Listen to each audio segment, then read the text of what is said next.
Let's react to a bit of this new documentary about Boogie2988, an OG YouTuber who has really stumbled in recent years.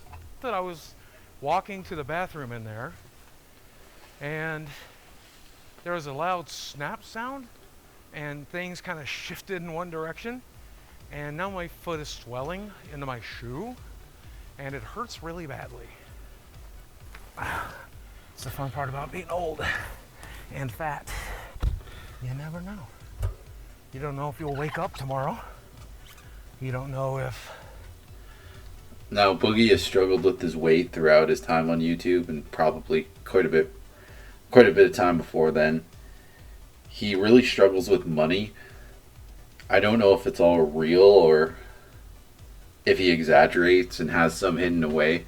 But in this documentary, it says that he lost like 600,000 investing in crypto, which is just crazy. And he invests in so many, like, he makes so many poor spending decisions for a guy who's probably made millions of dollars.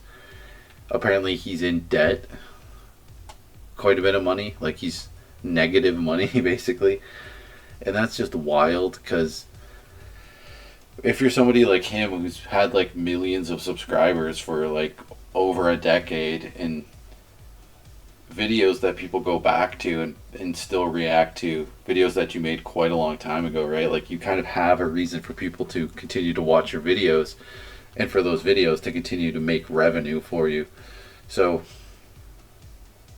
I feel like on some level, because of that, he kind of like loses this sense of responsibility because he always has just this income to fall back on, right?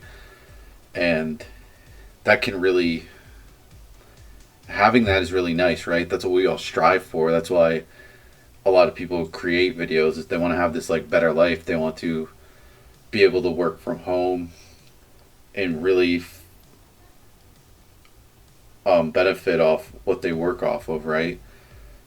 Instead of working for some company, making some random headquarters that you're never going to go to, that you're never going to meet anybody from, making those people more money, or making the people above them, the owners of the company, more money. Your hard work goes directly to essentially your own business, and you see the profit off that directly, right? That's incredibly appealing. Today is that stroke or heart attack you've been waiting on, or if it's going to be a healthy day and you feel real good for a change.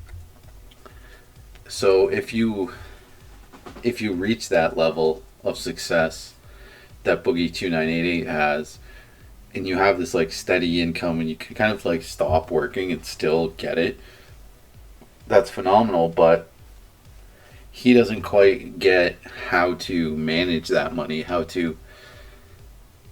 what to do with it, right? And that kind of destroys him because he mismanages it repeatedly. He's been doing it for over a decade. You never know. So making things easier can often...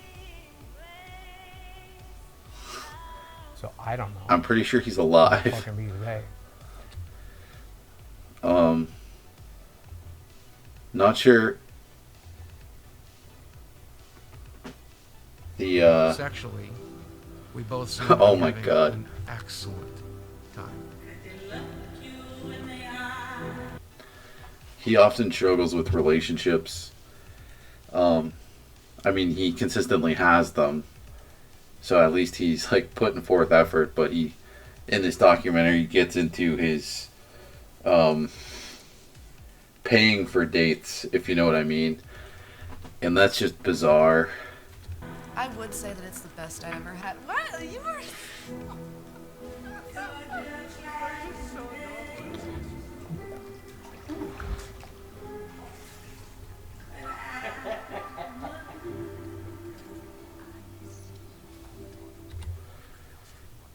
So yeah, the documentary is pretty interesting, but the part that I wanted to talk about is this idea that you've made it once you have a bunch of money. Like, think about what it means, the fact that he lost 600,000 on investing in crypto, which most people saw through in an instant that this crypto is something you shouldn't be investing in, right? Anything that ever, this has been happening in the stock market for like 100 years, where people think that they can just throw money in on something, the trendy new thing, and that they're gonna be a smashing success. But as soon as that trend ends, they're down money. Like it's happened. It's been cyclically happening for a century. So weird to see people fall to it. Yeah. And some just say, it is what it is, and this is what... And it's not about just getting there, right? You have to know, you have to have a plan for every detail, and you have to have an incredible amount of self-control, right? So many people get into negative spending, where they're just spending money on stuff that they don't need to be spending money on, and instead of actually improving their situation, they make it worse. We've seen this in so many fields, right? There's professional athletes where they're making millions of dollars a year, or within a couple years making millions, and a few years after their time's up in whatever league, they're completely broke. It's like, how did you burn through those millions of dollars? What did you spend it on? And the thing is, people spend it on like traveling a ton, spending all sorts of money on things that they just don't need to be spending. Whereas if they had just, gotten the cheaper hotel room, flown a cheaper airline, done these little things, they would have been able to continue to travel for decades beyond when they stopped earning. It's a little different when you've made entertainment and that continues to generate revenue for you. It's more of a cushion, but that just kind of leads you to have a higher potential to mismanage things, because you will feel like it doesn't matter because you have money consistently coming in. Be really obsessed with this idea that it's favorable to have people feel sorry for you, and that kind of victim mentality. And the thing that I believe in, super important, I believe in intensely, is that nobody makes it to the top alone. Like, you always have to collaborate, and you should be trying to make it to the top of whatever it may be with other people, because other people will help get you there, and you'll help get those people there, and you kind of like bounce off each other and build up together, right? So Boogie doing so much of it on his own, it kind of makes sense that he's like stagnated for so long. Where you can get further in life. Not to say he hasn't collaborated with other people. He has. It's just I feel like he just hasn't collaborated enough, and not like recently. He hasn't evolved as a creator. Probably not in a more professional setting, I would say. What would you think his chances are here of getting employment in the next 3? He also possibly just doesn't care. That's kind of the vibe that comes across in this documentary, is he doesn't care. Like, he knows he has these issues, and he does seem to be the person who like actively works on those issues, but it seems like in way too small of doses. So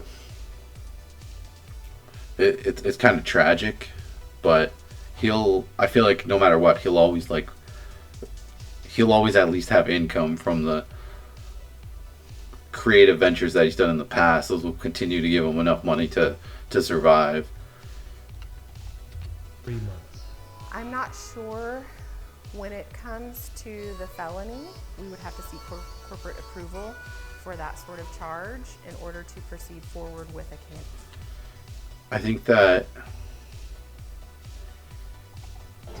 Is this a sex trafficking situation? You keep looking at him and never answering the question. I'm just kidding. And I hate it when people single us out. I hate it when people like, We're gonna do that though, it's to be expected. You're right, we're different, but fuck them, right? yeah, fuck. Fuck them. Stop swearing so much, man. Really cool documentary, very sad. Boogie2988. Like, it's impossible to not feel bad for him, but I mean, you've mismanaged your earnings in a very big way, and it kind of, in a way, it's very irreversible. Like, you could have been more responsible, and I'm all for like living it up and what is it called on Parks and Rec? Treat yourself. I'm all about that, because that's very important in work-life balance, is, you know, treating yourself. But if that's all you do, then you're setting yourself up to not treat yourself in an overall long-term way.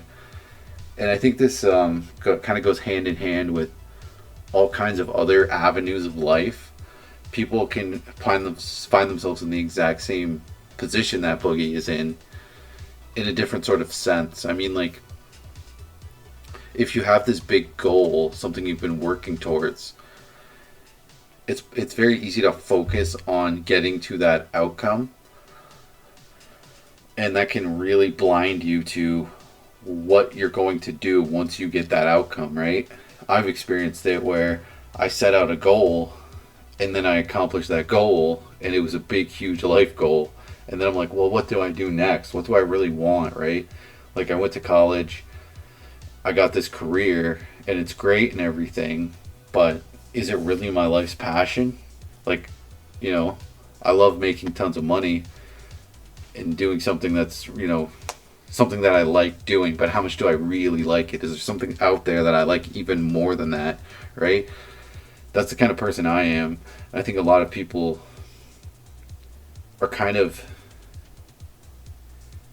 I feel like they usually have like smaller goals, but it's still the exact same principle applies, where they focus so much on this goal when part of focusing on that goal should be the next 3 goals after that. Like, what accomplishing that goal, what that sense of accomplishment will give you, and how your life is going to change when that happens. I think so many people get hung up and concerned about reaching their goals and them ever actually happening, because some goals do take longer than others. And I think focusing on the next few goals will help you accomplish that initial goal.